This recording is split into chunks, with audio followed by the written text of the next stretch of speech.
A single dad thought he was just helping his drunk boss get home safe. But one night, at a roadside motel, she looked him in the eye and whispered a shocking request. "Pretend to be my husband." What started as a strange favor quickly spirals into something far bigger. Because when his little boy blurts out a secret no one saw coming, everything changes. Suddenly, the line between a lie and the truth begins to blur, and dark family scandals threaten to tear them apart. Will a struggling father's act of kindness cost him everything? Or could this wild offer become the one thing that finally gives them a family?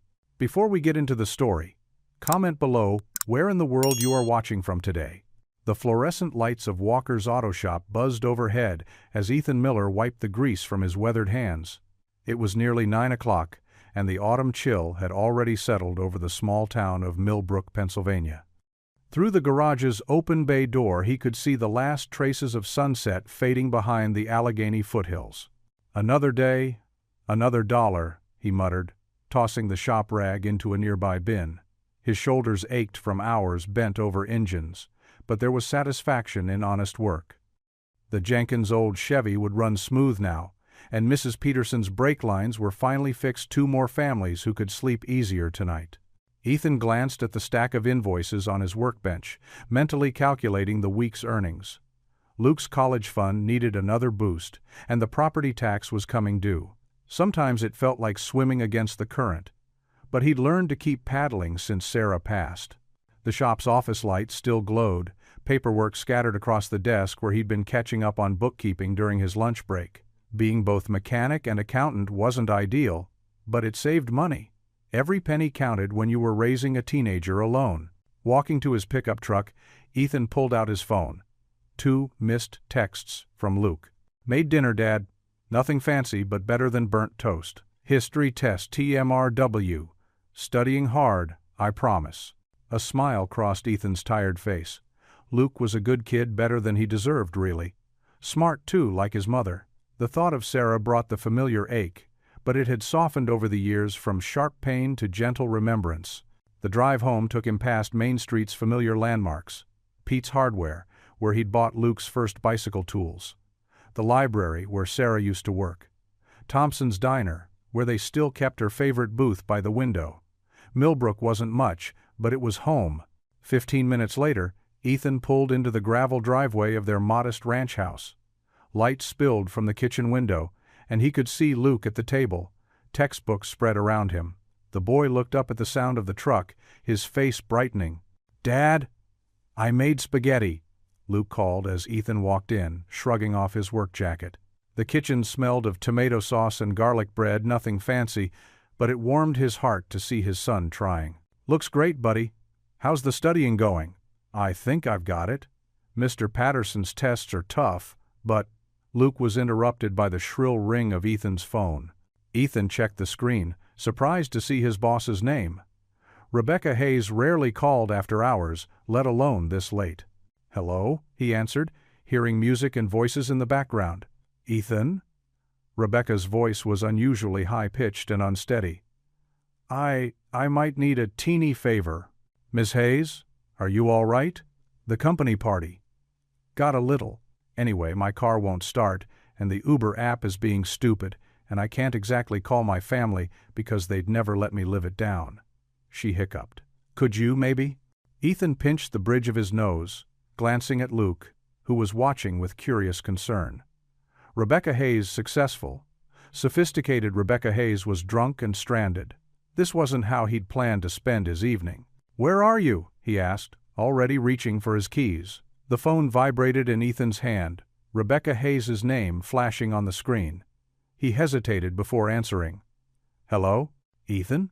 Rebecca's voice was thick and unsteady. I need help. The valet won't. He won't give me my keys." Ethan pinched the bridge of his nose, glancing at Luke, who had paused with a forkful of spaghetti halfway to his mouth.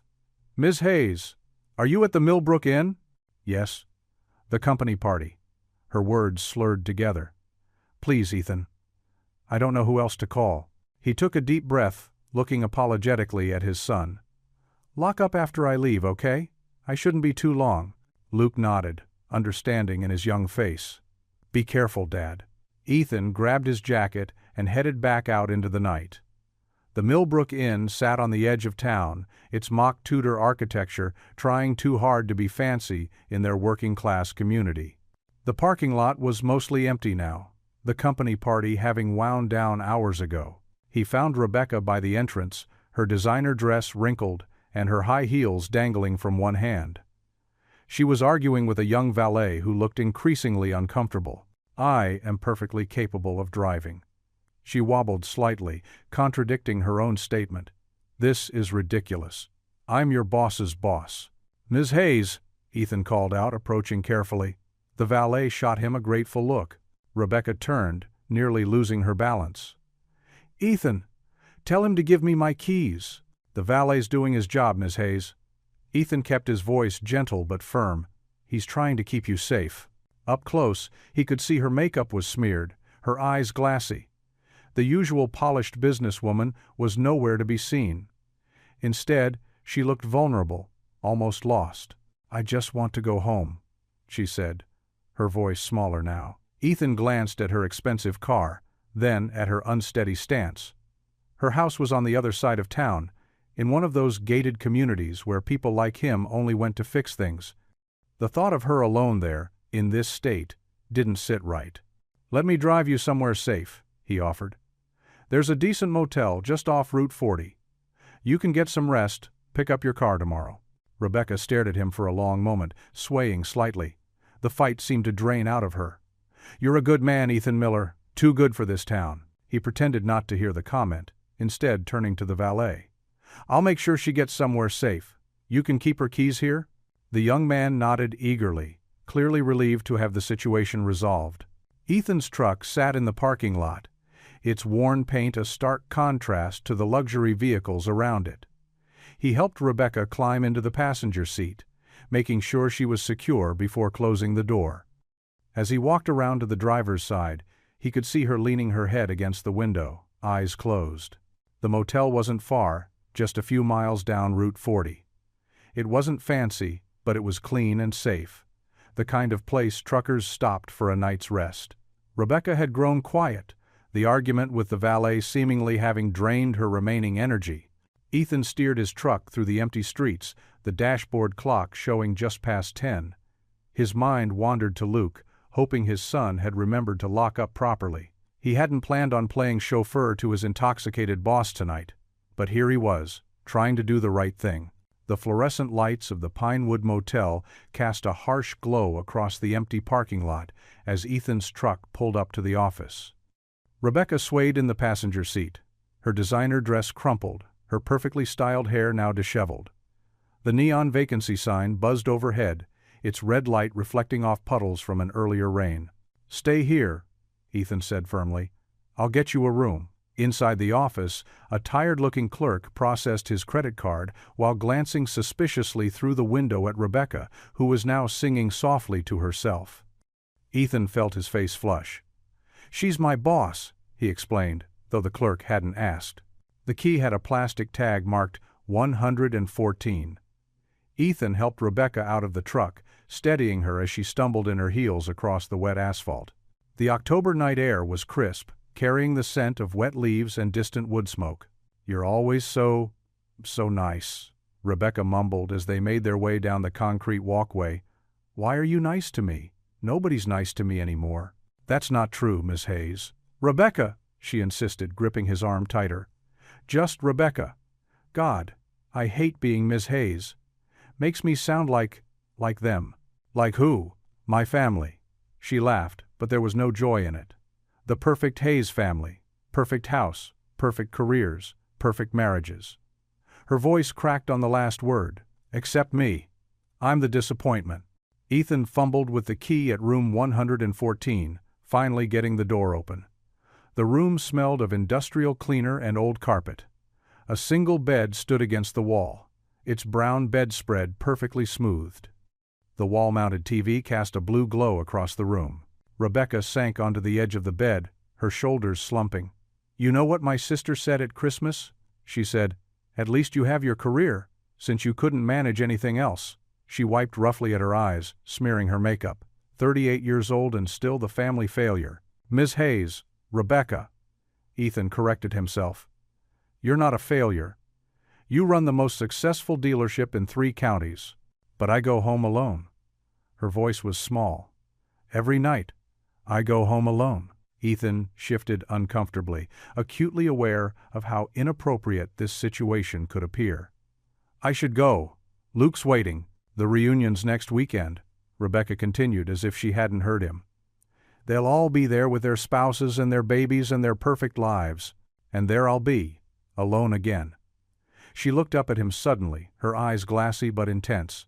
Unless what? Rebecca grabbed his hand, her grip surprisingly strong. Pretend to be my husband. Just once. Please. Ethan stared at her, the words not quite registering at first. The wall clock ticked loudly in the silence. Outside, a car whooshed past on the highway, its headlights briefly illuminating the room through the thin curtains. What? He managed finally, but Rebecca's grip on his hand had already loosened, her eyes fluttering closed as exhaustion and alcohol finally overcame her. She slumped sideways onto the bed, still fully dressed. Ethan stood frozen, her impossible request hanging in the air between them. The blue TV light flickered across Rebecca's face, peaceful now in sleep, but bearing the traces of tears. The key turned with a metallic click in room 114's door. Ethan guided Rebecca inside, one hand steady at her elbow as she stumbled over the threshold. The room smelled of industrial cleaner and stale air conditioning. A single queen bed dominated the space, its burgundy comforter perfectly tucked, while a small lamp cast yellow shadows across dated wallpaper.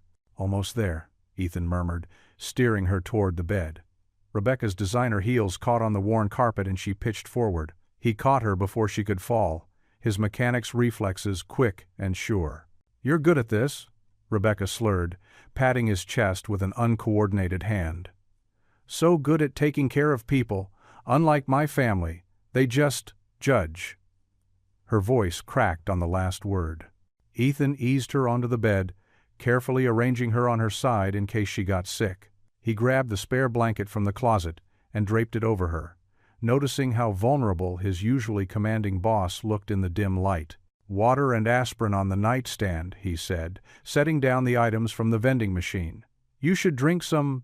I meant it, you know.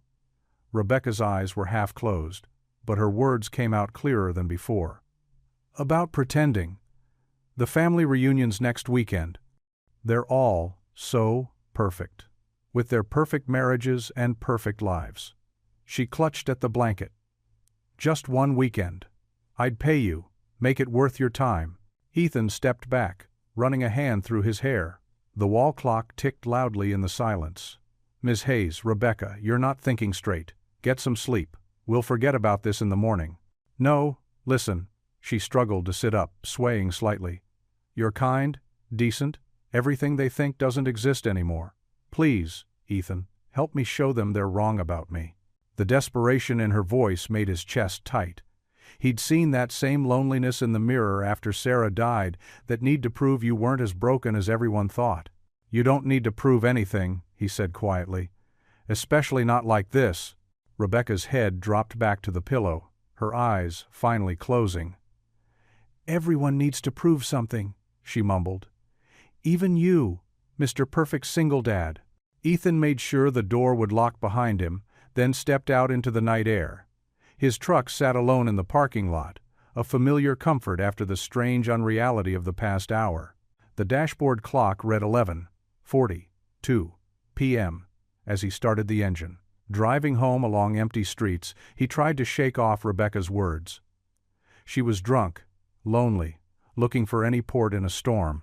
By Monday morning, she'd be back to the sharp-suited professional who signed his paychecks, this whole night filed away as an embarrassing mistake. But something about her raw honesty lingered, echoing in his mind as streetlights flashed past. The way she'd looked at him like he held answers she'd been searching for, like he could somehow make everything right. Ethan turned onto his street, where porch lights still glowed in welcome. Luke would be waiting up, worried despite his father's instructions to go to bed. The familiar sight of home helped ground him, pushing away the unsettling possibilities of Rebecca's request. Just drunk talk, he told himself firmly, pulling into his driveway. Nothing more. The morning sun cast long shadows across the motel's cracked parking lot as Ethan pulled his weathered pickup truck into a space near room 114. His work shirt already clung to his back in the early summer heat, the familiar scent of motor oil following him from the shop. He'd opened early, knocked out 2 oil changes, and now found himself here, checking on his boss out of a sense of duty he couldn't quite explain. He hesitated at the door, knuckles hovering over the faded green paint. The events of last night played through his mind. Rebecca's drunken vulnerability, that strange request, the way her usual corporate polish had crumbled into something raw and human. Before he could knock, the door opened. Rebecca Hayes stood there, transformed from last night's disheveled state. Her blonde hair was smoothed back into a neat ponytail, though her designer outfit from yesterday showed obvious signs of being slept in.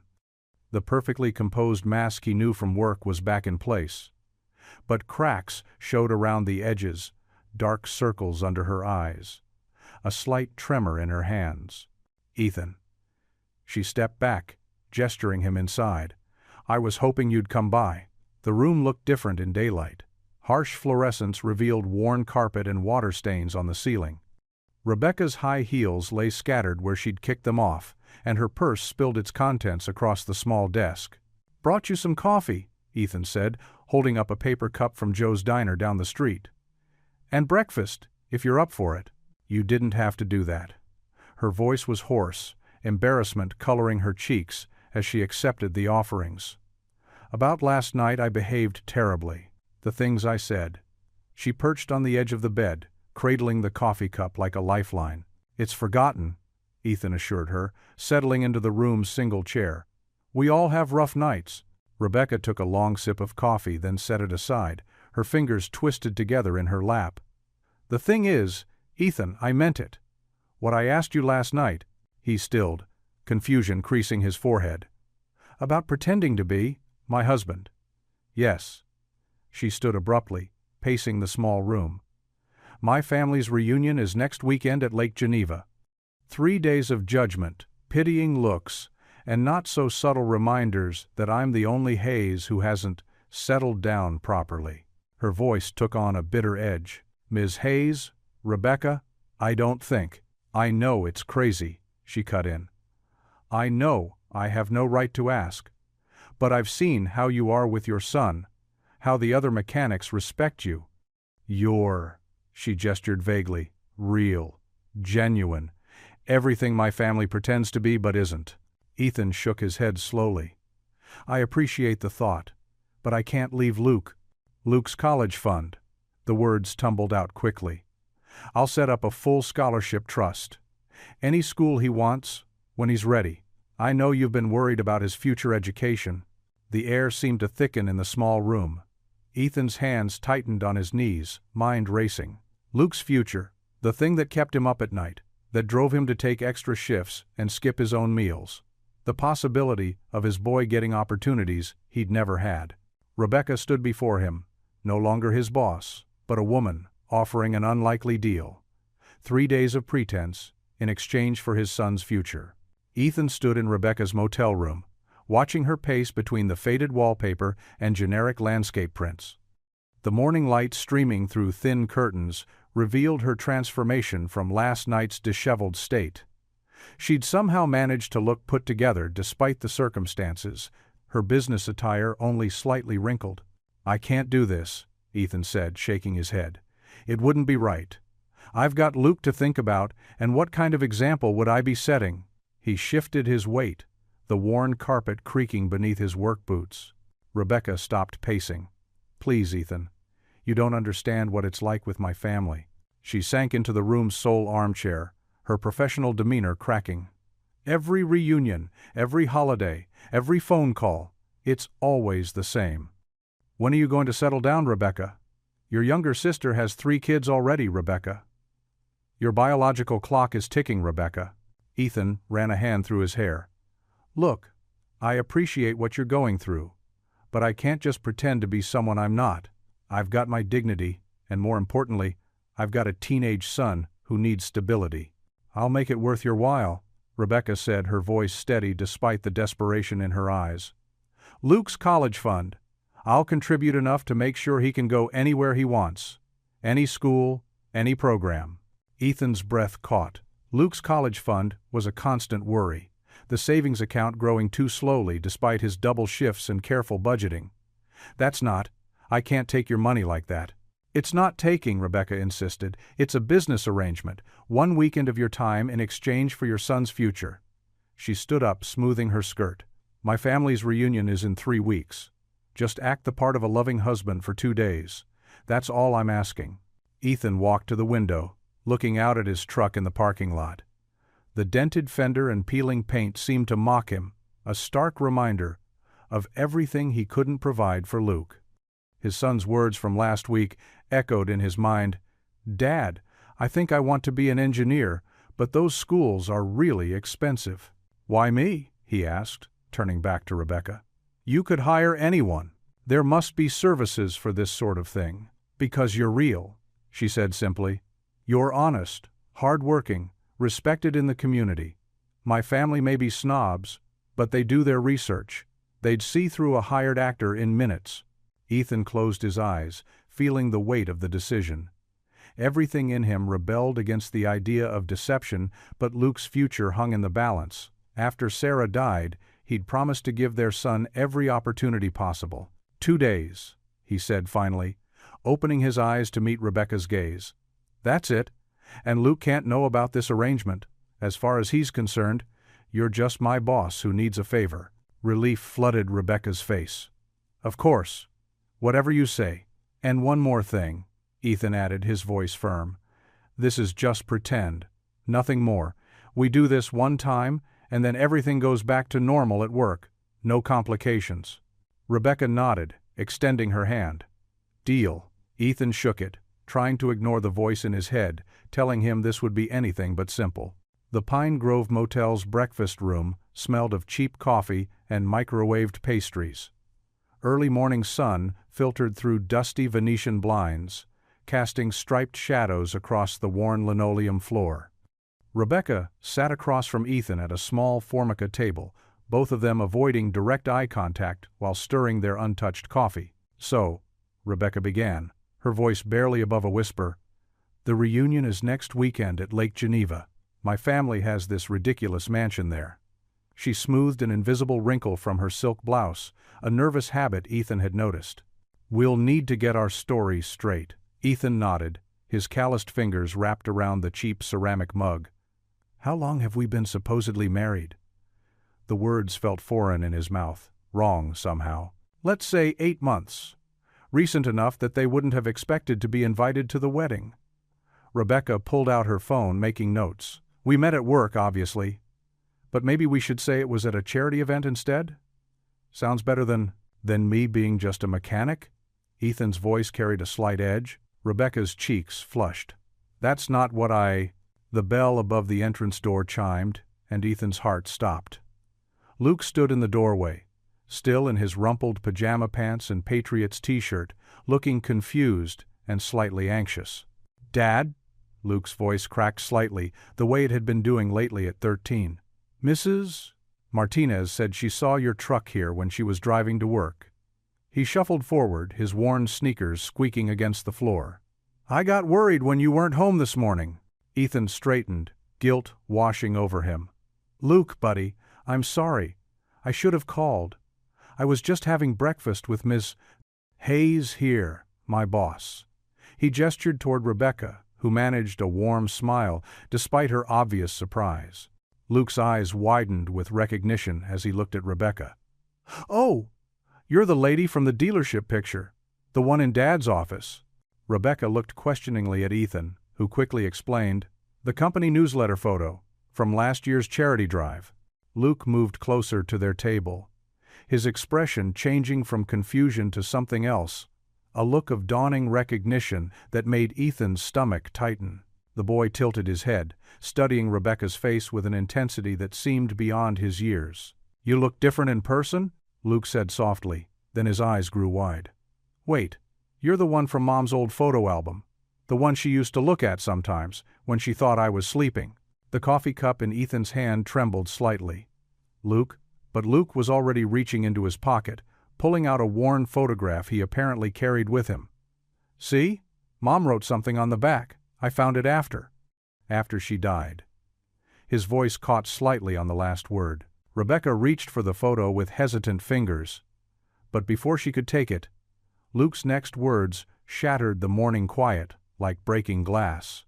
"Mommy said you're my daddy," he said, looking directly at Rebecca, innocence and confusion mixing in his young voice. The ceramic mug slipped from Ethan's fingers, hitting the linoleum with a sharp crack. Coffee spread across the floor like dark water. Rebecca sat frozen, her face drained of color, staring at Luke as if she'd seen a ghost. The only sound in the room was the quiet hum of the vending machine in the corner, and the steady drip of coffee falling from the edge of the table. The cheerful ding of the motel's waffle maker cut through the stunned silence. Luke's innocent words hung in the air like a fog, making the fluorescent-lit breakfast room feel suddenly smaller, more confining. Rebecca's hand trembled as she set down her coffee cup. "What did you just say?" Her voice was barely audible over the hum of the vending machines. Ethan's face had drained of color. He reached for Luke, gently guiding him to sit down. "Buddy, why don't you go grab yourself some orange juice?" But Luke had already settled into the chair, looking between the adults with growing confusion. "I found Mom's old diary last week," Luke continued, oblivious to the tension. "There was stuff about someone named James Hayes and—" "Luke." Ethan's voice was firm but gentle. "We'll talk about this at home, okay?" Rebecca gripped the edge of the table, her knuckles white. "James Hayes is my brother."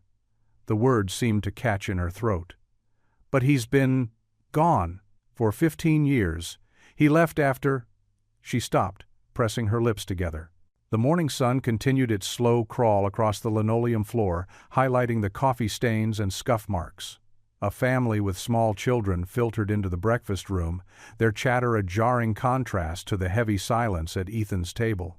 "Sarah, my wife," Ethan began, then paused, choosing his words carefully. "She mentioned James once, near the end. She was upset, delirious from the medication. I never knew what to make of it." He ran a hand through his graying hair. "She said something about promises that were broken, about James leaving town suddenly." Rebecca's perfectly manicured nails dug into her palms. "That would have been right after the accident. The one that—" She swallowed hard. "The one that made him leave everything behind." Luke looked up from the donut he'd grabbed, powdered sugar dusting his chin. "So you're really my—" "No, buddy." Ethan cut in gently. "Ms. Hayes isn't. We don't know anything for certain." He turned to Rebecca, his voice low and urgent. "I should have told you this before agreeing to any of this. I never thought." Rebecca pushed back from the table abruptly, her chair scraping against the floor. The family at the next table glanced over, but she didn't seem to notice. Her hands shook as she gathered her purse. "All these years," she whispered. "James never told us why he left. He just disappeared, changed his number, moved across the country." She looked at Luke, really looked at him, as if seeing him for the first time. "But your eyes, they're just like his." The waffle maker dinged again, startling them all. Luke reached for another donut, but Ethan gently stopped him. "I think we need some time to process this," Ethan said softly. "All of us." Rebecca sank slowly back into her chair, her composure cracking. "The reunion," she said faintly. "My family, they don't even know where James is." "And now," she looked at Ethan, her eyes wide with realization. "This isn't just pretend anymore, is it?" The evening sun cast long shadows through the Millers' modest living room window. Ethan sat on their worn leather couch, the springs creaking as he shifted to face Luke. His son's homework lay forgotten on the coffee table, math problems waiting while bigger questions hung in the air. "Listen, buddy," Ethan began, his calloused hands clasped together. "About what happened at breakfast today. I need to explain some things." Luke pulled his knees up to his chest, making himself smaller on the opposite end of the couch. "Is Miss Hayes really family?" Ethan sighed, choosing his words carefully. "The honest answer is, we don't know. Your mom, he paused, swallowing hard. Your real mom, Sarah. She mentioned Miss Hayes's brother once, but that's all we know for sure. But Mom's diary, I know you found her diary, Ethan said gently, and we'll talk about that too. But right now, I need you to understand something important. Ms. Hayes isn't your mother. She's my boss, and she's going through some tough times with her family. That's why I agreed to help her with this pretend thing. Luke nodded slowly, processing. Like acting in a play? Something like that. Ethan managed a small smile. But more complicated. Can I still talk to her? Luke's voice was small but hopeful. Even if she's not really family? Ethan's heart clenched. Of course you can. Just remember this isn't permanent, okay? The next afternoon found Ethan in an unfamiliar territory. The upscale Riverside Mall. Rebecca had insisted on meeting here, claiming they needed to look the part for her family's reunion. The fluorescent lights and polished floors made him feel out of place in his work boots and faded jeans. Try this one, Rebecca said, holding up a navy blazer. They stood in a high-end men's store, surrounded by mannequins wearing outfits that cost more than Ethan's monthly mortgage payment. Rebecca, this is, he checked the price tag and winced, too much. It's part of our deal, she reminded him, but her voice was gentler than usual. Besides, you can't meet my grandmother wearing motor oil, stained shirts. Ethan accepted the blazer reluctantly. About yesterday morning. Let's just focus on this for now, Rebecca cut in quickly, but her hands trembled slightly as she reached for another shirt.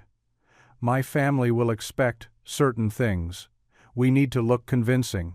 They moved through the store in awkward silence, broken only by Rebecca's occasional suggestions and Ethan's quiet thanks. At the tie display, their hands brushed accidentally, and both pulled back as if burned. Luke asked about you, Ethan said finally, examining a dark blue tie to avoid eye contact. Rebecca stilled. What did you tell him? The truth. That we don't know anything for certain. He glanced at her. He still wants to talk to you. Color rose in Rebecca's cheeks as she straightened a row of silk ties that didn't need straightening. He's a good kid. Yeah. Ethan agreed softly. He is. They drifted to the casual wear section, the tension easing slightly as they discussed safer topics.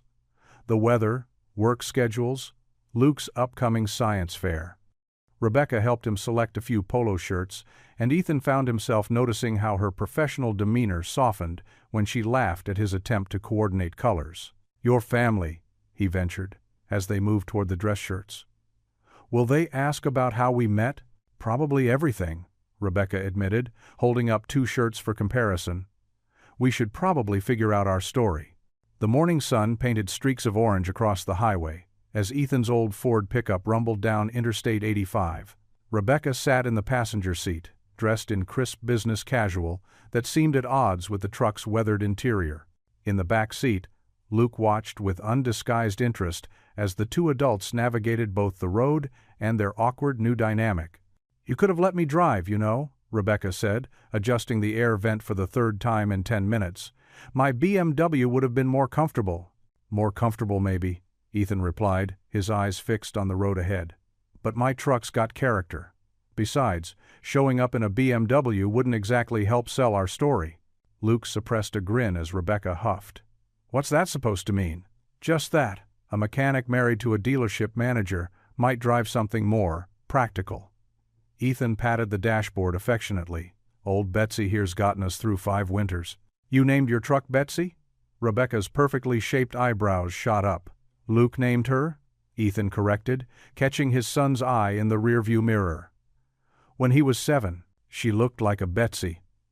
Luke chimed in from the back, his voice carrying that matter-of-fact tone only teenagers could master. Rebecca turned in her seat to look at Luke. And what exactly does a Betsy look like? Reliable, Luke answered promptly. Like someone's grandmother who always has cookies ready. The laugh that escaped Rebecca seemed to surprise even her. It was genuine, warm, nothing like her usual controlled chuckle at work. I suppose that's better than being named after a luxury brand. What's your car's name? Luke asked eagerly. Oh, I don't. Rebecca started, then caught herself. Well, if I had to name it. She glanced at the passing fields. Princess, probably. Princess? Ethan snorted. Of course you would. What's wrong with Princess? Nothing, if you're naming a poodle. Their playful argument continued as miles of Georgia countryside rolled past. Luke watched them trade quips back and forth, noting how his father's usual reserve seemed to crack whenever Rebecca scored a particularly good point. 2 hours into their journey, Ethan pulled into a small gas station. The sun had climbed higher, turning the morning into a proper Georgian summer day. While Luke headed inside for snacks, Rebecca insisted on buying coffee for everyone. She returned, balancing 3 cups, just as Ethan finished filling the tank. Here, she said, holding out a cup. Black, 2 sugars. Like you have it at the shop. You noticed how I take my coffee? Ethan reached for the cup, but Rebecca stumbled slightly on the uneven pavement. The coffee sloshed, splashing both their hands. Oh! Rebecca jumped back, but started laughing at the sight of Ethan shaking his burned fingers. I'm so sorry! And here I thought you were trying to poison me before we even got there, Ethan chuckled, wiping his hand on his jeans. Their eyes met over the spilled coffee, and something shifted in the space between them. Rebecca's laugh softened into something quieter, more intimate. Ethan's usual guarded expression melted slightly around the edges. For a moment, they weren't boss and employee, weren't even playing at being married. They were just 2 people, sharing an honest laugh on a sunny morning. The moment held until Luke emerged from the store, arms full of chips and candy. Did I miss something? The wrought iron gates of Hayes Manor swung open with a mechanical whir, revealing a sprawling Georgian-style mansion set against manicured lawns. Ethan's weathered Ford pickup seemed even more out of place here than he'd imagined, dwarfed by the luxury vehicles dotting the circular driveway. Home, sweet home, Rebecca muttered, her knuckles white as she gripped her designer handbag. The tension in her voice made Luke lean forward from the back seat. As Ethan parked beside a gleaming Range Rover, a small cluster of well-dressed people emerged from the mansion's grand entrance. Their polished appearance and rigid postures reminded him of mannequins in expensive store windows. Ready? Rebecca asked, though it wasn't clear if she was asking him or herself. They hadn't even stepped out of the truck when the first comments started floating across the driveway. Is that a pickup truck? A woman in her 50s, wearing pearls and a pastel dress suit, didn't bother lowering her voice. Really, Rebecca? Ethan squared his shoulders and stepped out first, walking around to open Rebecca's door. The gravel crunched under his boots. Boots he'd cleaned meticulously but couldn't hide their worn edges. Darling. A tall man with silver-streaked hair approached, arms outstretched. His smile didn't reach his eyes. And this must be the mechanic. This is my husband, Ethan, Rebecca said firmly, taking his hand. And our son, Luke. The word mechanic rippled through the small crowd like a pebble in a pond, creating waves of whispered conversations and raised eyebrows. How interesting, said a younger woman who bore a striking resemblance to Rebecca. I suppose every dealership needs someone to change the oil. Ethan felt Luke tense beside him, but he squeezed his son's shoulder gently. Actually, he said calmly, I'm the head technician. We do everything from routine maintenance to full engine rebuilds. Fascinating, the pearl-wearing woman cut in. Rebecca, dear, your father's waiting in the study. Perhaps your husband would be more comfortable getting settled in the guest house? Rebecca's grip on Ethan's hand tightened. We'll both see father together, Aunt Margaret. Before Aunt Margaret could respond, a new voice called out from the doorway. Warm, rich, and carrying authority without arrogance. Well, isn't anyone going to let me meet this young man? The crowd parted like the Red Sea, revealing an elderly woman making her way down the steps with the aid of a carved wooden cane. Despite her age, she moved with grace, her silver hair elegantly styled, and her simple dress speaking of old money without flaunting it. Grandma Rose? Rebecca breathed, visibly relaxing. The old woman approached Ethan, her bright eyes taking in everything from his freshly pressed shirt to his worn boots. So you're the one who's been taking care of our Rebecca at that dealership? Yes, ma'am, Ethan replied, meeting her gaze steadily. Good firm handshake, she noted as they exchanged greetings. And honest eyes, she turned to Luke. And who's this handsome young man? Luke Miller, ma'am, he answered, shoulders straightening under her kind attention. Miller men know their manners, I see. Grandma Rose smiled, then looked pointedly at the still, whispering relatives. Unlike some people who've forgotten theirs. The whispers ceased immediately. Grandma Rose linked her arm through Ethan's. Now then, you must tell me about these engine rebuilds. I used to watch my late husband work on his Packard, you know. There's something honorable about a man who works with his hands. For the first time since arriving, Ethan felt his shoulders relax. In Grandma Rose's simple acceptance, he saw a glimmer of hope for navigating this weekend of pretense and prejudice. The Hayes family dining room gleamed with old money and tradition. Crystal chandeliers cast warm light across the mahogany table, which stretched long enough to seat 20. Fine china clinked against sterling silver as servants moved efficiently around them, filling wine glasses and delivering elaborately plated courses. So, Ethan, Rebecca's mother Caroline drawled from the head of the table, swirling her red wine. What exactly do you do? Her tone suggested she already knew and found it lacking. I'm an auto mechanic, ma'am, Ethan replied evenly, meeting her gaze. Been working on cars since I was 16. Rebecca's brother James smirked. Must be quite a change for you, dining somewhere without paper napkins and plastic cutlery. James, Rebecca hissed, but Ethan placed a gentle hand over hers.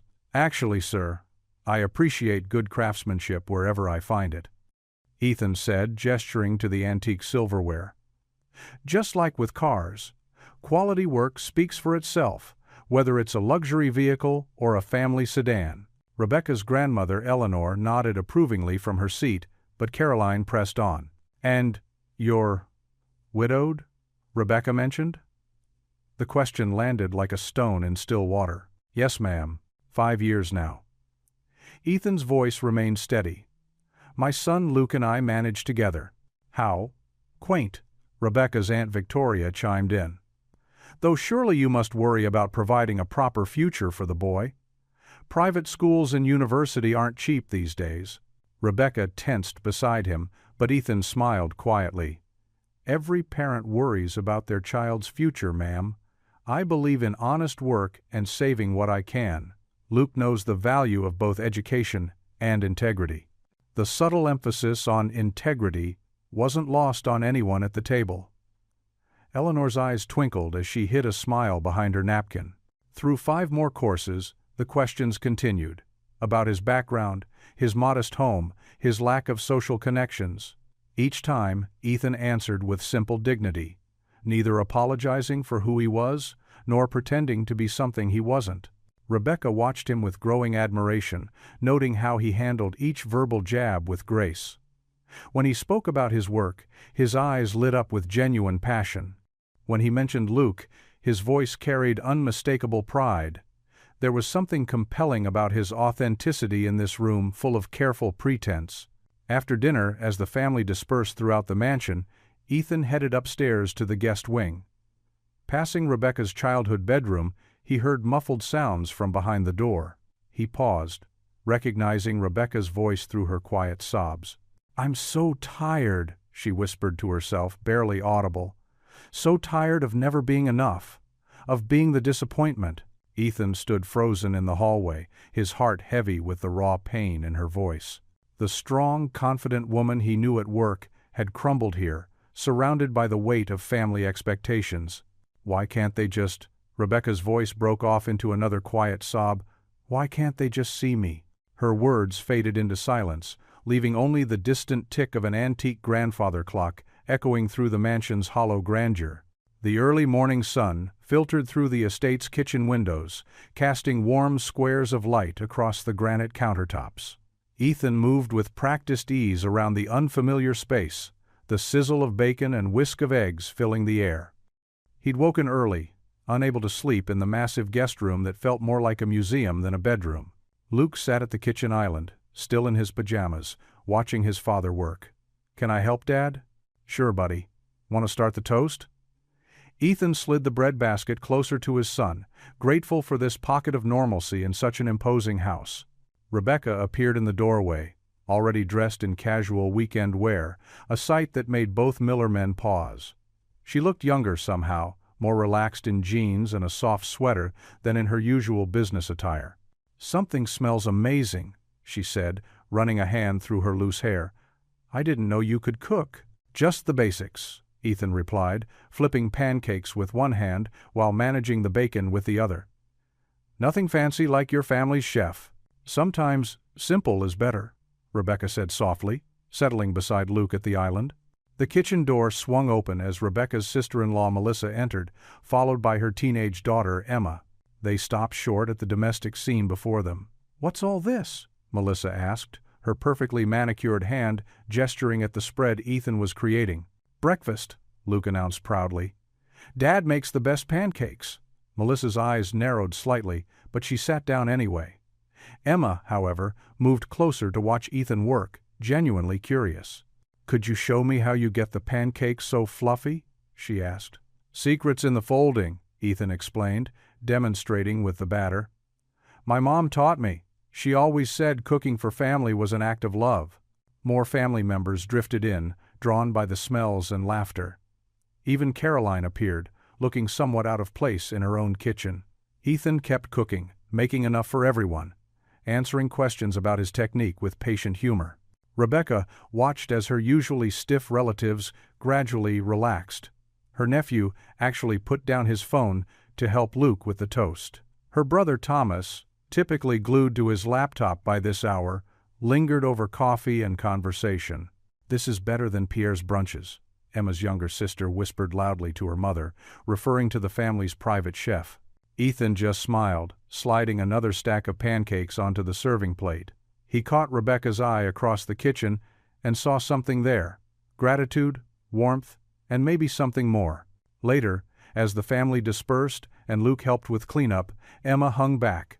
She approached Ethan as he wiped down the counters, speaking low enough that only he could hear.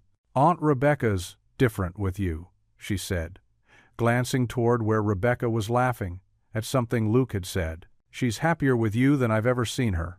Before Ethan could respond, Emma darted away to join her cousins in the garden, leaving him to ponder her words as he finished cleaning up the morning's evidence of temporary family harmony. The late evening air carried the sweet scent of burning oak and pine as flames crackled toward the star-filled Virginia sky. Around the massive stone fire pit, Rebecca's family lounged in expensive outdoor furniture, crystal tumblers of bourbon glinting in the firelight. The Hayes family estate sprawled behind them, windows glowing warmly against the darkness. Ethan sat quietly beside Rebecca on a wooden bench, Luke dozing against his shoulder. He'd removed his sport coat hours ago, his crisp white shirt now wrinkled from the long day. The fire's warmth felt good after the cooling September air, but the atmosphere remained tense. "So, Ethan," drawled Thomas Hayes, Rebecca's cousin, swirling his bourbon, "tell us again about that fascinating career of yours. Fixing other people's cars must be so fulfilling." Several others snickered behind their drinks. Rebecca stiffened beside him. Ethan kept his voice steady, years of practice dealing with difficult customers serving him well. "It is, actually. There's something honest about working with your hands, helping people get back on the road safely." "Honest work for honest folk," Thomas's wife Jennifer chimed in with mock sincerity. "How quaint."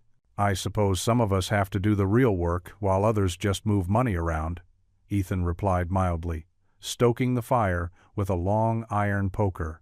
Thomas's face reddened.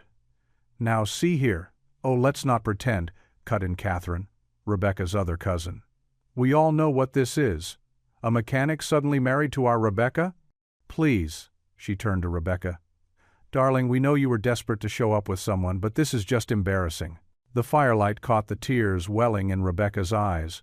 But before she could speak, Thomas twisted the knife deeper. "I mean, really, Rebecca, first you can't keep a man, then you bring this grease monkey to our family reunion? Father would be mortified." Rebecca shot to her feet, startling Luke awake. Her voice shook with rage and tears. "How dare you? All of you, sitting there in judgment, while this man," she gestured to Ethan, who watched her with quiet amazement, This man works harder in one day than you do in a month. He raises his son alone, with dignity and love. He helps people without expecting anything in return. She stepped closer to the fire, its light making her face glow with intensity. He is more of a man than any of you here. The silence that followed was absolute, broken only by the pop and crackle of burning wood. Thomas's mouth hung open, his crystal tumbler frozen halfway to his lips. Catherine stared into her lap. Even the crickets seemed to have gone quiet. Ethan stood slowly, gently shifting Luke aside. He moved to Rebecca's side, seeing her trembling with emotion. Without hesitation, he cupped her face in his calloused hands and kissed her. She melted into him, her fingers gripping his shirt as the firelight danced around them. It wasn't the careful, staged kiss they'd planned for show. This was real, full of warmth and truth and defiance. When they finally broke apart, Rebecca's eyes shone with something deeper than tears. The family remained frozen in shocked silence around the crackling bonfire, their judgment forgotten in the wake of that single, honest moment. The bonfire had died down to glowing embers, and most of the family had retreated indoors. Ethan and Rebecca sat side by side on a wooden bench, their shoulders barely touching. The kiss they'd shared earlier hung between them like a delicate thread, neither wanting to break its spell. "I haven't felt like this in a long time," Rebecca whispered, watching the last flames dance. She pulled her cashmere wrap tighter against the night chill. "Safe, I mean. Real." Ethan nodded, his rough hands clasped together. "After Sarah passed, I thought that was it for me. Just work and raising Luke. Didn't think I'd ever." He trailed off, searching for words. "Ever what?" Rebecca turned to face him, her features soft in the ember, light. "Ever feel my heart jump when someone walked into a room again?" His voice was quiet but steady, even if it started as pretend. Rebecca's breath caught. Above them, crickets chirped in the old oak trees that had witnessed generations of Hayes family gatherings. "You know what's funny? I spent years trying to be what they wanted. The perfect daughter, the successful businesswoman. But sitting here with you just being myself, it feels more right than anything." "God has strange ways of bringing people together," Ethan said, smiling slightly. "Even through late-night rescue missions at hotels." Rebecca laughed softly, then grew serious. "Do you really believe that? That there's a plan in all this?" "I have to," Ethan replied. "After Sarah died, faith was all I had some days. Kept me going, kept me believing that life still held good things." He paused. "Like tonight." Rebecca reached over and took his hand. Her perfectly manicured fingers intertwined with his work-worn ones. "I've been running from the past for so long, from what happened with my brother, from every relationship that failed. But maybe," she squeezed his hand, "maybe sometimes you have to stop running to find what you're looking for." "Rebecca, Ethan started. "You don't have to say anything," she interrupted gently. "I know this wasn't what either of us expected. But I'm grateful for you coming to get me that night, for agreeing to this crazy scheme, for showing me what real strength looks like." Ethan turned to face her fully. "You're stronger than you know. Standing up to your family like that took courage." "You make me brave," Rebecca admitted. "When I'm with you, I feel like maybe I don't have to prove anything to anyone." A comfortable silence fell between them. The embers popped and glowed, sending tiny sparks upward like earthbound stars. In the distance, an owl called softly. "Whatever this is," Ethan said finally, "whatever it's becoming, I want you to know it's real for me, not pretend anymore." Rebecca's eyes glistened. "It's real for me, too." She leaned her head against his shoulder, and Ethan wrapped an arm around her, pulling her close against the night's chill. The moment felt perfect, suspended in time like a photograph waiting to be taken. Then the crunch of expensive leather shoes on gravel shattered the peace. "Well, well," came a cold voice from the darkness. "What a touching scene." Rebecca stiffened.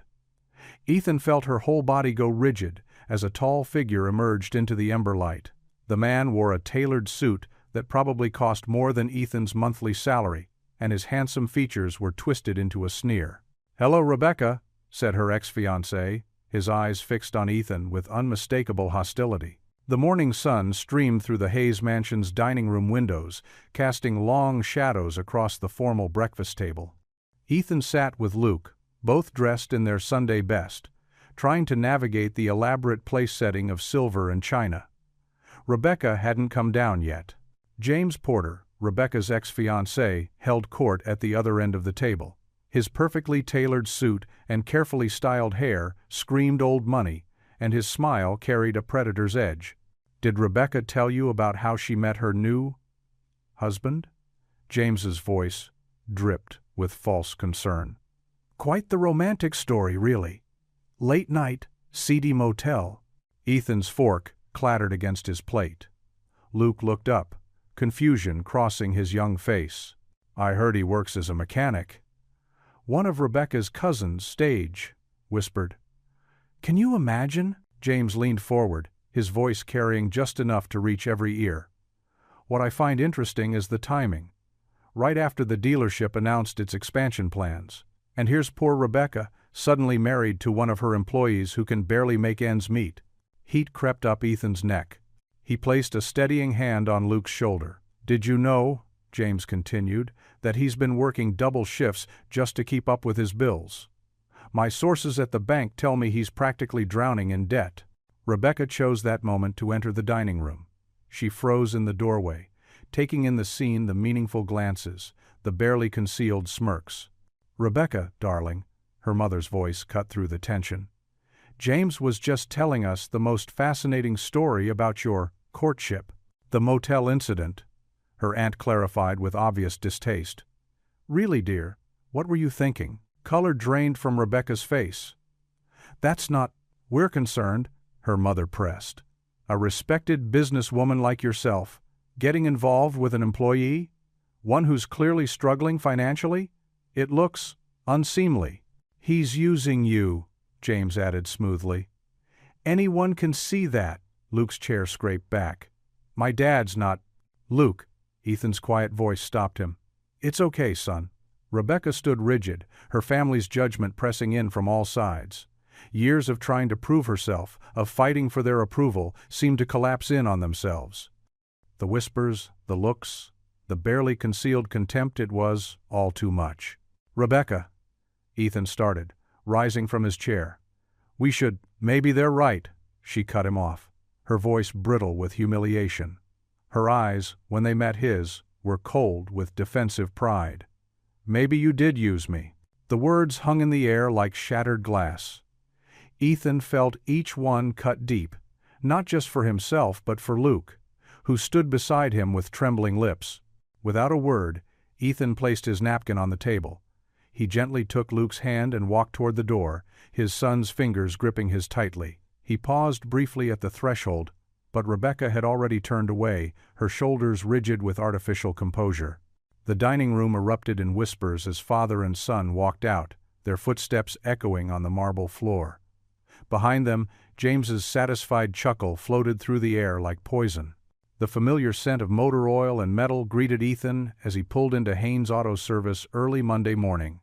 The shop's faded red brick exterior hadn't changed, but everything else felt different. He'd left Luke with his elderly neighbor Mrs. Thompson, unable to face sending him to school after the weekend's events. Ethan's coveralls felt heavier than usual as he slipped them on. The morning sun filtered through the dusty garage windows, catching floating particles in its beam. He grabbed his toolbox and slid under a beaten-up Chevy, hoping the familiar rhythm of work would drown out Rebecca's last words. "Maybe they're right. Maybe you did use me," the words echoed as he turned his wrench with more force than necessary. Grease dripped onto his forehead, but he didn't bother wiping it away. The mechanical problems in front of him were simple, fixable. Unlike everything else. Around noon, Mrs. Thompson dropped Luke off at the shop. The boy's shoulders slumped as he trudged to the small break room where he usually did his homework. No excited chatter about his day. No questions about cars. Just silence. "You hungry, buddy?" Ethan called out, trying to sound upbeat. "I've got sandwich fixings in the mini-fridge." "Not really," Luke mumbled, pulling out his sketchbook instead. Ethan watched his son through the office window, his heart clenching. Luke had been drawing more lately, something he did when words failed him. The boy's pencil moved across the paper with careful determination, his face set in concentration. The afternoon crawled by. Ethan changed oil, replaced brake pads, and diagnosed engine problems. Anything to keep his hands busy and his mind quiet. But every time the shop's phone rang, his heart jumped, hoping it was Rebecca. It never was. At closing time, Ethan wiped his hands on a shop rag and headed to the break room. Luke had fallen asleep on the worn couch, his sketchbook open on the floor beside him. Ethan moved to pick it up, and his breath caught in his throat. There, drawn in careful pencil strokes, was a picture of 3 people holding hands.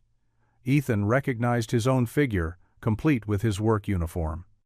Next to him stood Rebecca, wearing the dress she'd had on at the bonfire. Between them was Luke, and all 3 figures wore wide smiles.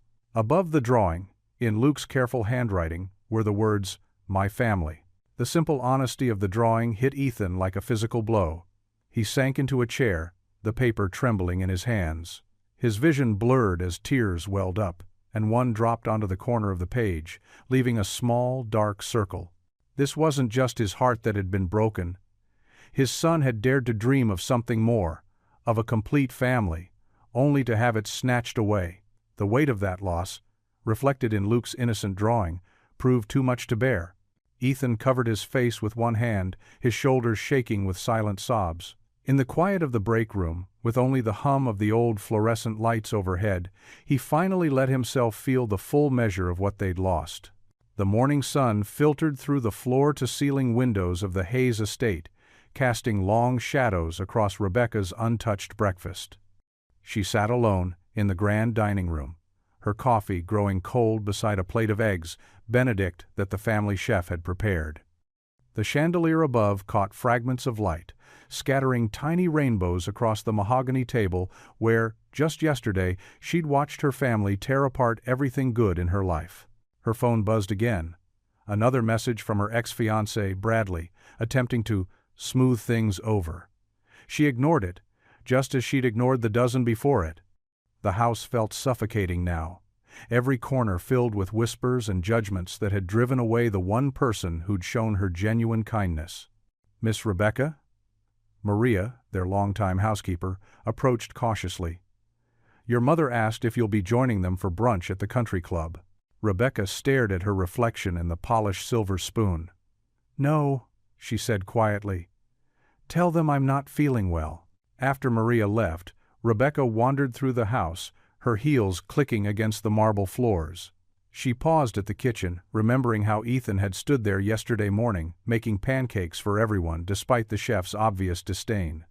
He'd worn that gentle smile, the one that reached his eyes, as he flipped perfect circles of golden batter while telling Luke silly jokes. In her father's study, she found herself drawn to the family photos lining the walls. Perfectly posed portraits in expensive frames, her sister's wedding, her brother's law school graduation, her own debutante ball. But among all these carefully orchestrated moments, she couldn't find a single one that captured real joy, the kind she'd felt sitting in Ethan's old truck, laughing about spilled coffee. The weight of her mistake pressed against her chest. She'd let her pride and fear of judgment poison something genuine. Ethan had come to her rescue that night at the hotel, expecting nothing in return. He'd agreed to this charade not for himself, but for his son's future. And how had she repaid him? By believing the worst when her family turned against him. Rebecca sank into one of the leather armchairs, her grandmother's antique afghan draped across its back. The soft wool reminded her of her grandmother's warmth, the only person in the family who had truly welcomed Ethan. "I thought I might find you hiding in here." Her grandmother's familiar voice came from the doorway. Eleanor Hayes moved slowly into the study, her silver hair elegant as ever, her eyes kind but knowing. "Grandma," Rebecca whispered, feeling like a little girl again, "I made such a terrible mistake." Eleanor settled into the chair opposite her. "Tell me about him, the real him, not the version your family chose to see." Rebecca's voice caught. "He's the most honest person I've ever met. When I'm having a bad day at work, he leaves coffee on my desk without saying a word. He works 2 shifts so his son can have a better life than he had. She wiped away an unexpected tear. He makes me laugh without trying. He sees me. Really sees me. Not just the Hayes name or the company position. And what did you do with this remarkable man? Eleanor asked gently. Rebecca's shoulders slumped. I let them convince me he was using me. I accused him of. She shook her head, disgusted with herself. The truth is, I was the user. I asked him to pretend, to lie, to be something he's not. And when he showed me who he really was, someone real and good and genuine, I threw it away because I was scared. Looking up at her grandmother through tear-filled eyes, Rebecca whispered, I love him, and I ruined everything.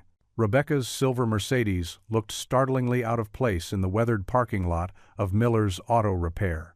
Oil stains marked the cracked asphalt, and the late afternoon sun glinted off rusted parts in the yard. She gripped her steering wheel, her knuckles white, gathering courage as country music drifted from the open garage bay. The familiar sounds of metal on metal and pneumatic tools filled the air. Through the wide doorway, she could see Ethan bent over the engine of an old pickup truck, his broad shoulders tense as he worked. His blue coveralls were stained with grease, and his movements were mechanical, focused, as if he was trying to lose himself in the work. Taking a deep breath, Rebecca stepped out of her car. Her heels clicked against the concrete, echoing in the cavernous space. A few mechanics glanced her way, then quickly looked away, busying themselves with their tasks. They all knew who she was, the boss who'd hurt their friend. Ethan didn't look up at first. He kept working, his hands steady on the wrench, though his shoulders stiffened at the sound of her approach.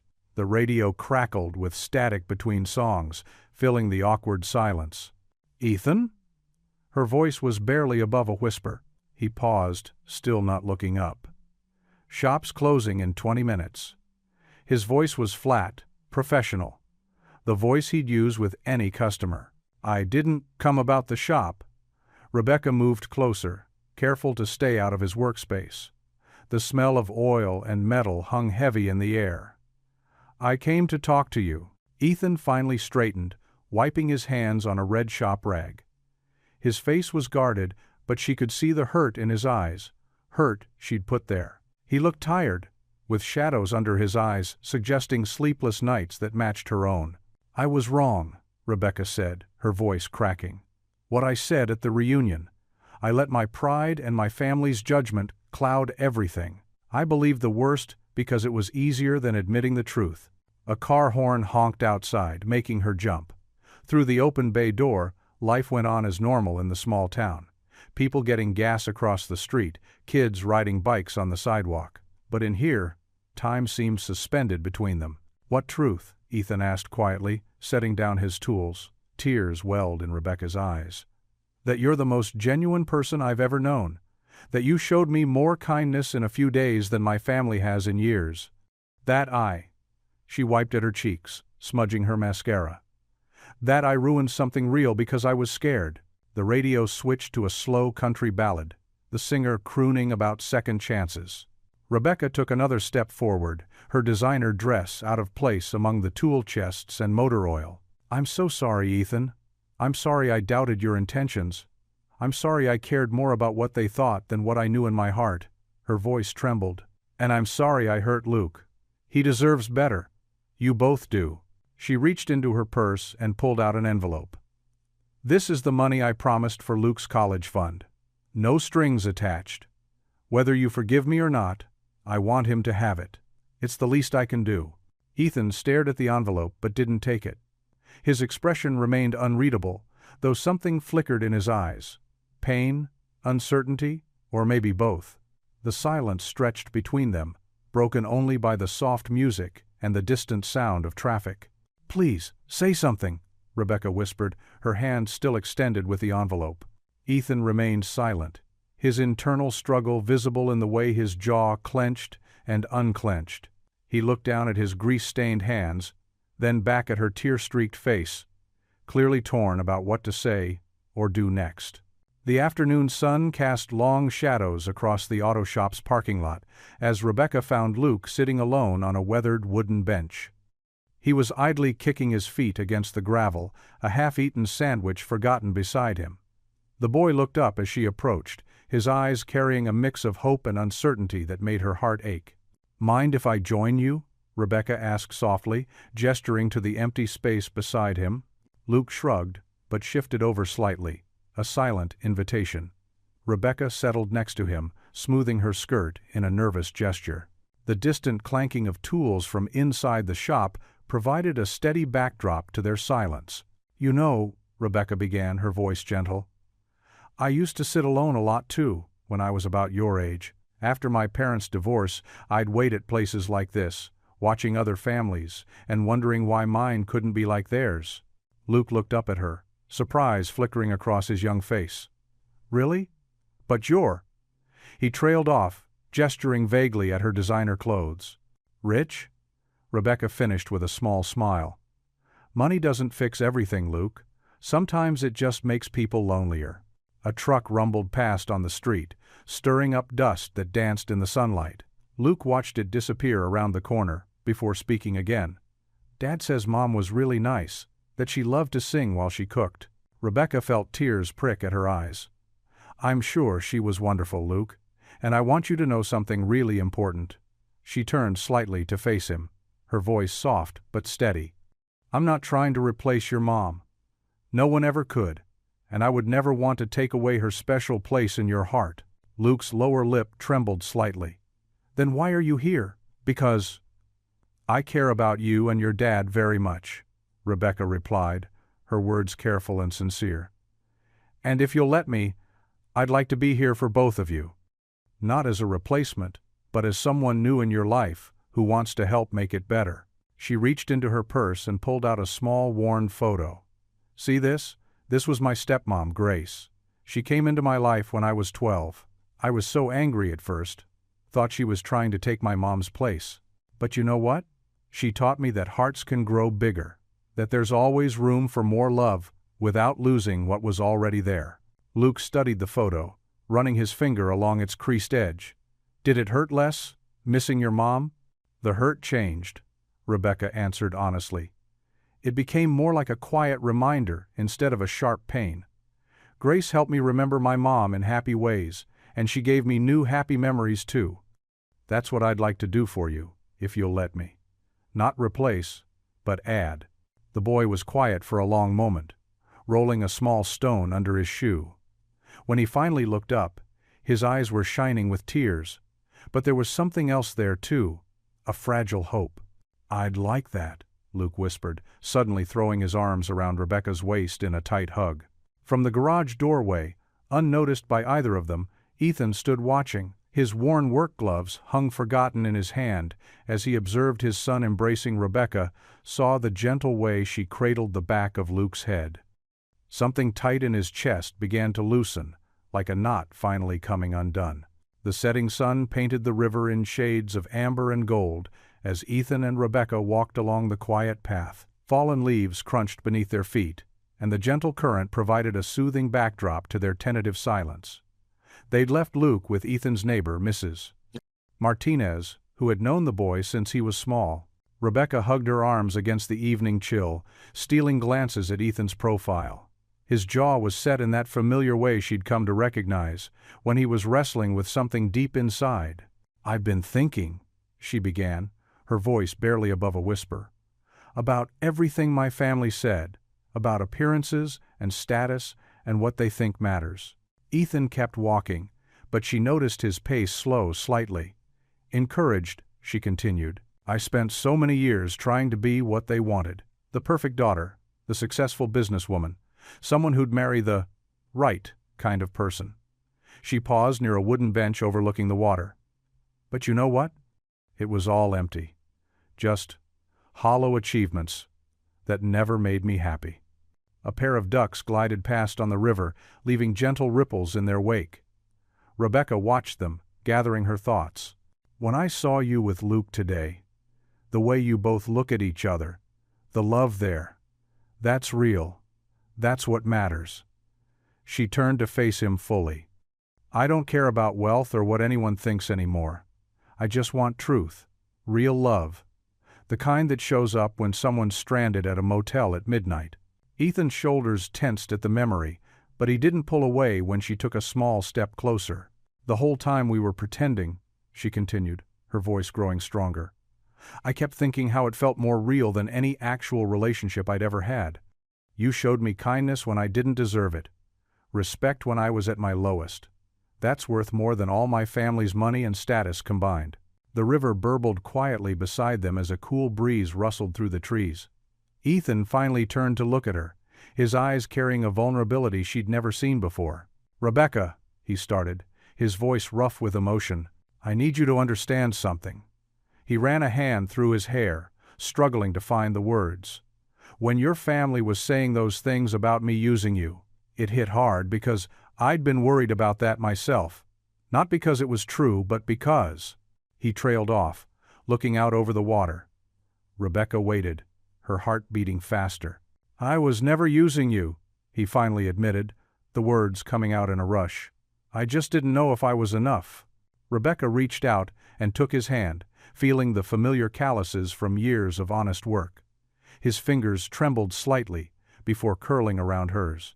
The autumn weeks slipped by like pages in a well-worn book, each day adding another layer to their evolving story. Rebecca's silver Mercedes became a familiar sight in the modest driveway of Ethan's small ranch house on Cedar Street, right next to his weathered pickup truck. The contrast between their vehicles, much like their backgrounds, had stopped mattering somewhere along the way. On this particular Wednesday afternoon, Rebecca sat at the kitchen table with Luke, her designer blazer draped over a chair, as they tackled his algebra homework. Afternoon sunlight streamed through the window, catching the natural highlights in her hair that she'd stopped coloring since the reunion. "So, if x equals 15, Luke muttered, tapping his pencil against the textbook, "then y has to be." "Think about what we discussed about solving for variables," Rebecca prompted gently, pointing to his previous work. The patience in her voice made Ethan smile as he stirred the pot of chili on the stove, his mother's recipe that he'd finally perfected over the years. The kitchen was filled with the warm aroma of simmering spices and the comfortable sounds of everyday life, pencil scratching on paper, the soft bubble of cooking, and the occasional triumphant "got it" from Luke when an equation finally made sense. "Dad, Rebecca showed me this trick for remembering polynomials," Luke called out, his face brightening. "It's way better than what Mr. Peterson taught us." Ethan glanced over his shoulder, catching Rebecca's eye. There was something profound in these simple moments. How naturally she'd slipped into their lives, filling spaces they hadn't even realized were empty. She'd brought more than just her presence. She'd brought warmth, structure, and a different kind of wisdom that complemented his practical knowledge. "Math genius, are you?" Ethan teased, setting bowls on the counter. Rebecca laughed, a sound that had become wonderfully familiar in their home. "Hardly, but 15 years of calculating profit margins and inventory costs teaches you a few tricks." As they settled around the table for dinner, Luke between them, the conversation flowed easily, about his upcoming science project, about the vintage Mustang Ethan was restoring at the shop, about Rebecca's plans to modernize the dealership's computer system. There was no pretense here, no need to impress anyone, just three people sharing a meal and their days. Luke spooned another helping of chili into his bowl, then paused thoughtfully. "You know what?" he said, looking between Ethan and Rebecca. "We're like a real family now." The simple observation hung in the air, filled with more truth than any of them had expected. Rebecca's hand found Ethan's across the table, and they shared a look that spoke volumes about how far they'd come from that night at the motel. Their laughter, soft and genuine, mixed with the clinking of spoons and the quiet hum of contentment that had settled into their home. The old white clapboard church on Main Street stood against the crisp October morning, its steeple reaching toward a cloudless blue sky. Fallen leaves skittered across the walkway as Ethan's pickup truck pulled into the gravel parking lot beside First Baptist Church of Pine Grove, where he'd attended services for the past 15 years. Rebecca smoothed her simple navy dress, far different from the designer labels she once insisted upon, and took a deep breath. This was her first time attending church with them, a step that felt both terrifying and right. Luke hopped out of the back seat, his Bible tucked under his arm. As they approached the church steps, Mrs. Henderson and her daughter paused their conversation, eyes widening slightly at the sight of Rebecca Hayes, the dealership owner's daughter, walking beside Ethan Miller. Their whispers followed like autumn leaves in the wind. "Everyone's staring," Rebecca whispered, her hand tightening around Ethan's. "Let them," Ethan replied quietly, giving her hand a reassuring squeeze. "They'll get used to it." Inside, the familiar scent of old hymnals and wood polish filled the air. More heads turned as they made their way down the center aisle. Luke slid into their usual pew, third row from the back, while Rebecca settled between him and Ethan. Martha Wilson, who'd known Ethan since his wife's passing, offered a hesitant smile from across the aisle. 2 rows ahead, Tom Bradley, whose truck Ethan had fixed countless times, twisted around for a look, then quickly faced forward when Ethan caught his eye. But Rebecca sat tall, her shoulder brushing Ethan's, her chin lifted with quiet dignity. When the congregation stood to sing Amazing Grace, her clear voice joined the chorus without hesitation. Luke beamed up at her as they shared his hymnal. Pastor James took the pulpit, his weathered face kind as his eyes swept over the congregation. "Today," he began, "we're going to talk about forgiveness and new beginnings."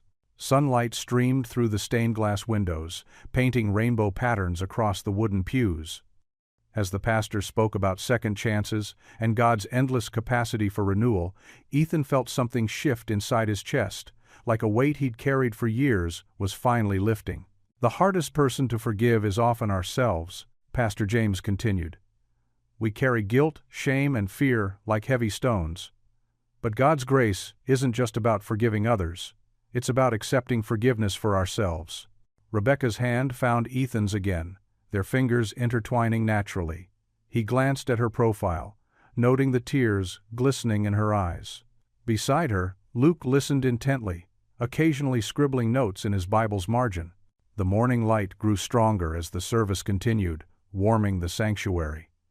The whispers had faded, replaced by the familiar rhythm of worship. Mrs. Henderson's judgmental stare softened when she saw Luke lean his head against Rebecca's shoulder. For the first time since losing his wife, Ethan felt truly at peace in these wooden pews. The grief was still there, a quiet ache he'd always carry, but it had made room for something new, something hopeful. As Pastor James spoke of God's timing and the beauty of restored hearts, Ethan closed his eyes, letting the words wash over him. Golden light filtered through the stained glass windows of First Baptist Church, casting kaleidoscope patterns across the worn wooden pews. 3 months had passed since Rebecca's first nervous Sunday service with the Millers, and now the whispers had faded to acceptance, then to genuine warmth from most of the congregation. The familiar scent of old hymnals and lemon polish filled the air as Ethan, Rebecca, and Luke settled into their usual spot, third pew from the back, right side. Rebecca wore a simple floral dress, her designer labels long forgotten in favor of comfort and authenticity. Ethan, in his pressed blue shirt and khakis, sat beside her with the quiet confidence of a man at peace. Pastor Mike's sermon drifted through the sanctuary, speaking of grace and new beginnings. Rebecca felt Luke's hand slip into hers, a gesture that had become natural over these past months. She squeezed it gently, remembering their first awkward dinners together, homework sessions at the kitchen table, and gradually the way laughter had returned to fill the Miller home. The sunlight shifted, sending rays of amber and rose through the century-old windows. As the congregation stood for the final hymn, Luke tugged at Rebecca's hand. She leaned down, expecting him to ask for a mint or comment about lunch plans. Instead, his voice came soft but clear. "Mom, can we get ice cream after church?" Rebecca froze, her heart skipping several beats. The word hung in the air between them. Mom. Simple, yet profound. Unexpected, yet somehow inevitable. Tears pricked at her eyes as she looked down at Luke's earnest face, seeing in it all the trust and love she'd never thought she'd find. The congregation's voices swelled around them, singing about amazing grace, but Rebecca barely heard them. She glanced at Ethan, who had also caught Luke's words. His eyes held a depth of emotion that made her breath catch, pride, tenderness, and something that looked remarkably like completion. The morning light streamed stronger now, warming their faces as the final notes of the hymn faded. The rustle of closing prayer books and shifting feet filled the sanctuary. But Rebecca remained rooted in place, overwhelmed by the magnitude of this moment. She turned to Ethan, her voice barely above a whisper, thick with emotion. "Looks like your son just made us a family." Ethan's smile, the one that had first caught her heart that morning at the motel, spread across his face, reaching his eyes with a brightness that rivaled the sunlight. The three of them stood together as the congregation began to file out, bathed in the multicolored light streaming through the windows. Their shadows merged on the old wooden floor. Father, son, and the woman who had found her way home, through an unexpected path of pretense, turned truth. They stepped forward together, moving into the light that poured through the open church doors, each step certain, each heart full. This family, born of kindness, strengthened by honesty, and sealed with love, walked into the brightness of their shared future, renewed, redeemed, and whole. What would you do if you were in their place? Comment your answer below, and let's see how you'd rewrite the ending. If you enjoyed the story of Ethan Miller, I handpicked the next story that you will enjoy. Please don't miss this one. Click here to watch it.